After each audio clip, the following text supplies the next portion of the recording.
Hey guys, it's Ghosdee. Welcome back to my channel. And today I'm going to be giving my review of The Crow with my guest star, Michala.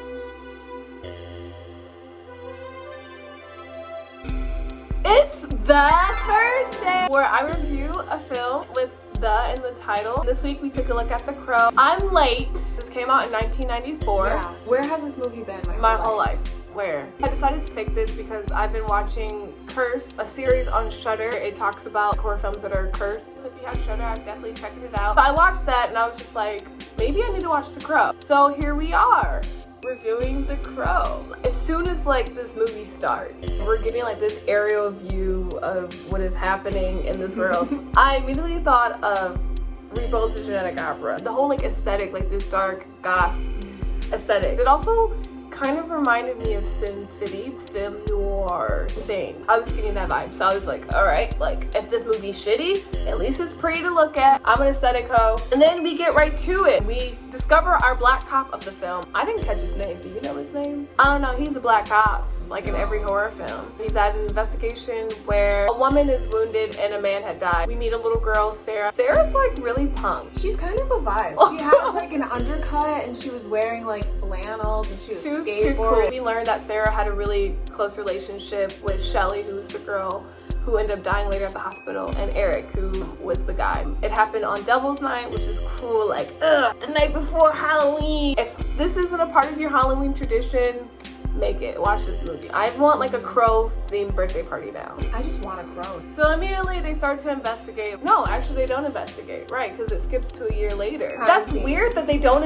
investigate it. Now that I'm thinking about it, because he comes back to kill all of them. That might have been explained, but I missed that. For whatever reason, the cops didn't catch the killers, because Eric Draven comes back a year later, the anniversary of their death. He like raises from the dead and he's like, what the fuck? He gets flashbacks of what happens to him, and then he realizes that he's dead and Shelly's dead, so he makes it his mission to kill the people that took part in this. With that, we get this beautiful, haunting, somber, romantic, dark film. I already went into it with some somber feelings because I'd learned about what happened on the set of The Crow. If you don't know what happened on the set of The Crow, it's sad. Brandon Lee was amazing. May he rest in peace. And very, very, very attractive. They cast the fuck out of this film in general. The villain, the main villain, he was really good. They got my baby Tony Todd. Hold on!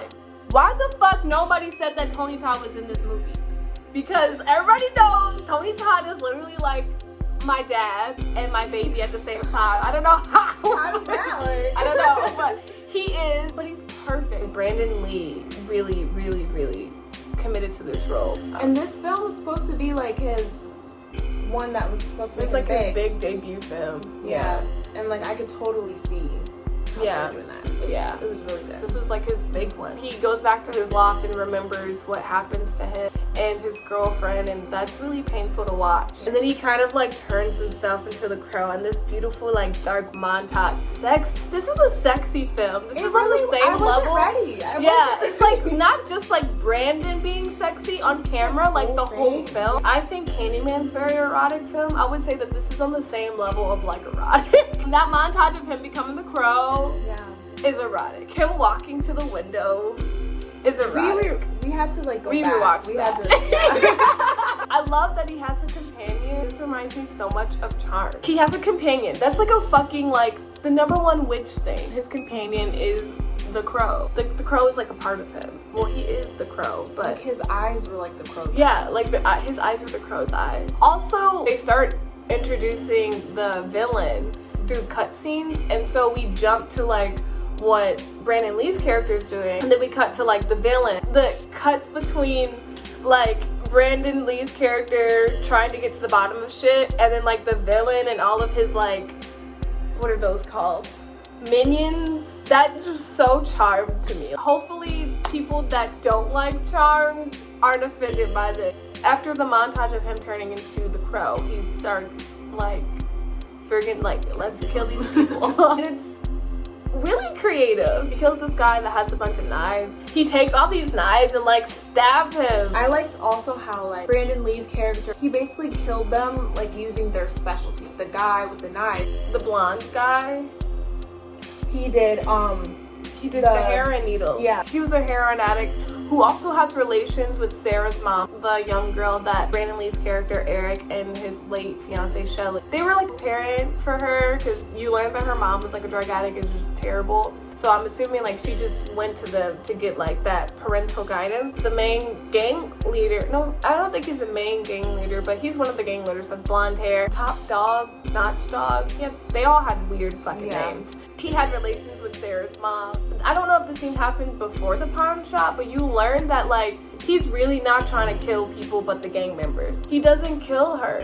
He lets her go and he just tells her like, you should probably be a mom. And he also spares the pawn shop guy because the pawn shop guy is where these gang members pawn off shit. One of the later gang members mentioned, we weren't trying to kill you. We were actually just going to steal some stuff, but y'all fall back. It seems like they're just like rowdy people that just like fuck people's lives up and steal shit and pawns it off. Yeah. So they have like their pawn shop and the Crow goes there to get more information of where, oh, it was before the heroin addict because that's how we found out about where the blonde guy was. He blows up the pawn shop, but he also spares the pawn shop owner's life. I really appreciated that because it just shows you like his mission, the killer of killers. We get another gang member kill, which is really cool. Apparently he was a pyromaniac. And he like straps him into his fucking car and sets it on fire and like, lets it go. The bungee cord, like, he like, I don't know, he like went around like his foot and then put it on the steering wheel so it goes straight into the water. And then once it was up in the air, it blew up. The police found the body and then he was on his way to his next. He was on his way to the villains. This is also kind of like a crime scene investigation film. These deaths keeps happening, obviously.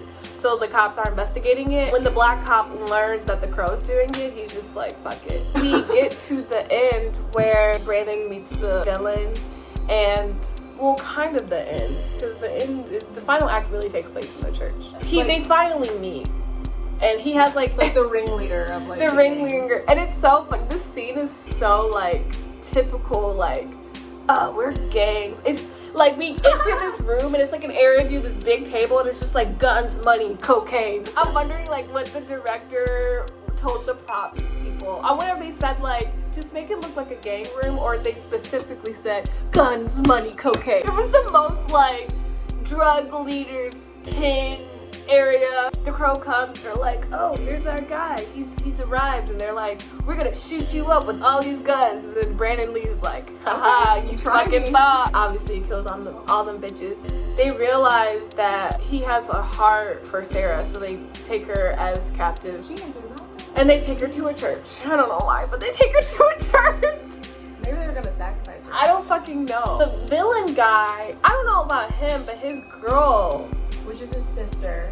Oh, it's his sister? Yeah, that's why that guy was like, oh, she doesn't look like your sister, but he was saying it was his dad's daughter. So I don't think that... I didn't know. I missed that. Yeah, I caught that. I was like, okay, by the way that they interact, he like watches her. She like lays naked in bed next to him. Yeah. And she's like kind of like witchy and does She's like very witchy. She's like a sorceress. She's played by an Asian woman. Like, no surprise there. She's like the witchy sorceress. Like, you could tell she got some magic vibe. And like, it's almost like he uses her for her powers. To get what he wants. Yeah. But I thought they were dating because they interact in a very like I think way. They are. They're just brother sister. That's some fucking incest. She's like, oh, the Crow has power. Like, you know, yeah, like she's the one that connected that the Crow and Brandon Lee's character are connected, and like the same thing. The way to like get to him is to get to the Crow. She had one of his feathers. Yeah, so she was like, we're gonna get his power. So they're at the church, and Brandon Lee shows up, and like they fight, and he hits the Crow, and like Brandon Lee's like, oh, it actually wounded me. Then the black cop shows up, and we're like, yes, but you know, like he's still gonna get his ass whooped because that's what happens. Black cop get his ass whooped. Brandon Lee and the villain like has this nice like rain rooftop sword fight. He ends up getting over uses like the pain that he has. Like he has the memory of seeing his fiance die. Eric Draven could see through the Crow's eyes. Right. Like he could put the memory of what he had into other people's eyes. The villain ended up falling and dying. He fell off and got impaled. Oh yeah. Yeah. That was really cool. He returns to the grave, and like him and Shelly are kind of reunited. That scene, I was crying. Yeah. Like I was like, I'm gonna cry. If he's wounded and he's weak and he like basically saved Sarah, and like the cop is gonna be okay. The cop is going to the hospital. Yeah. It was a really good happy ending. They entirely nailed the aesthetic, not just with the setting, with like the dialogue too, because Brandon's character says a lot of shit that's almost poetic. This is like the goth film of the century. Dark romance / killer film. This film like changed my life. You could tell the writer and the director really understood the source material. It's based on a comic by James O'Bott. I just learned yesterday that the comic is even more tragic than the actual movie, and it's based on similar events that happened to the writer. Comic aesthetic, like if you're like a comic book reader, to transpose that to film, well, I knew I was watching something from a comic book. This team just knew what the fuck they were doing. I gave it 4.5 stars on Letterboxd. I'm giving it 5 stars just because I loved it. I just loved it. Almost everything about it. It's sitting at 3.6 on Letterboxd. This is definitely a cult favorite in the horror industry. If you like dark, I said dark a lot of times, but if you like dark, romantic, haunting, be prepared to cry if you're emotional like I am. It's just like, it's moving. Go watch it. Go watch it. Thanks for watching this video. If you liked it, you can give it a thumbs up. Be sure to subscribe to my channel to watch all of my videos. If you want to be notified for whenever I do release a new video, be sure to hit the bell. You can follow me on Instagram at JustKalama, Twitter at Ghosdee, Letterboxd at Ghosdee. Thanks, I'll see you in the next video.